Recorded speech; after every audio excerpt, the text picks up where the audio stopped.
Hello, everybody, and welcome back to Lucy's Science Library. Today, we got a bit of an underrated classic to talk about on this channel, one that I don't see go around sci fi communities all that much, but it's super important to the genre, and that's, of course, Flatland by Edwin A. Abbott. Don't forget to stick around till the end for the cute bunny clip as well. Now, I know what some of you are thinking. Really? Flatland? Does that even count as science fiction? And I get your point. This book can definitely be classified in a number of ways. But to me, this is almost certainly science fiction as well as its other kinds of classifications. I mean, you've literally got a two-dimensional shape going into a three-dimensional world and all the mathematics that follows that, and he does not stray away from explaining it as mathematically as possible. So to me, this is definitely science fiction, and definitely more people should be talking about it because I think it's an important note to the genre. That being said, what is this book and who wrote it?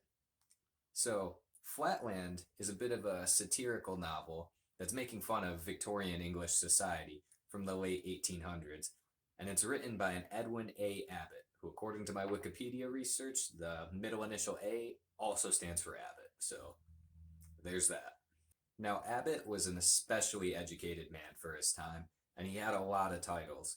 He was an Anglican priest, a school teacher, as well as a mathematician, and those definitely reflect in Flatland, which we'll be getting to in a moment. Before we do that, though, I gotta give my standard spoiler warning. I'm gonna be talking about large plot elements from this book, and I'm definitely gonna be spoiling the ending, because it matters to what we're talking about. So, if you don't want this book spoiled, I'd say turn the video off now, maybe skip to the end, and go get yourself a copy and read it. It's only 80 or 90 pages or so. It's a little bit dense, which we'll get into, but it's definitely something that's doable. Okay, you've been warned. Flatland begins in a two-dimensional universe, and our main character is a square. Literally, he is an actual square.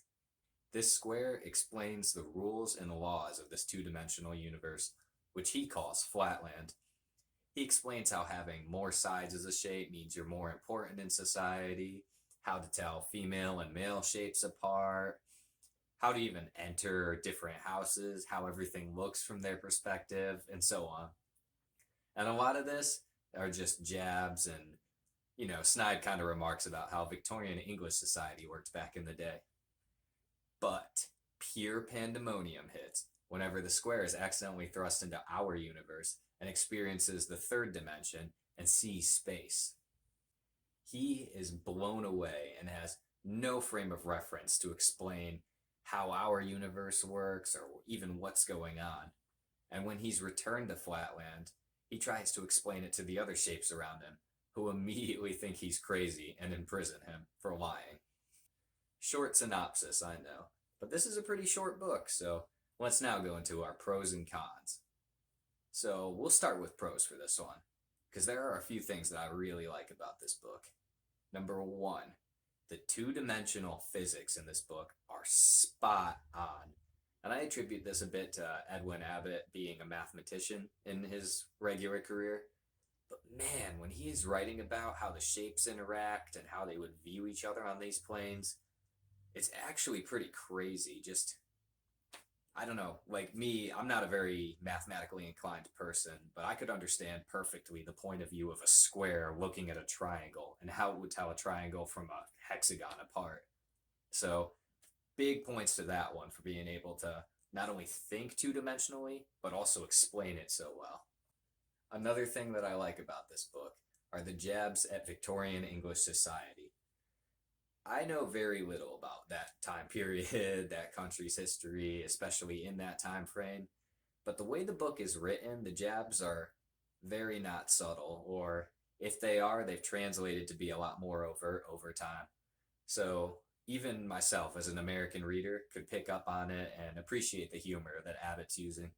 However, I do have two light cons to this book. And number one, which might sound a contradiction to my pro, but I'll explain it, is that this book is dense. I mean, it's thin when you look at it on paper. It's only like 80 or 90 pages or so.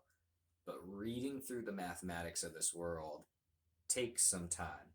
it makes sense. Like, again, going to my pro, he writes it really well, and it does make sense after a minute. But if you've never thought in two dimensions or taken a class and considered it before, like I hadn't, it's definitely going to be a bit of a jump to try to extend your mind that way.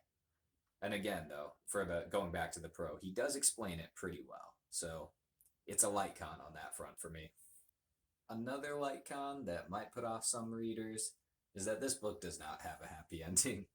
I mean, in the sake of the satire, it's pretty funny and it makes sense, but essentially, once the square returns from the lands of three dimensions, which he calls Spaceland, he's immediately called crazy and put in jail. So it's a little bit anticlimactic as far as like a story thing goes, but it is pretty funny in the general context. But I do know that some readers might be put off by that, so there is that warning.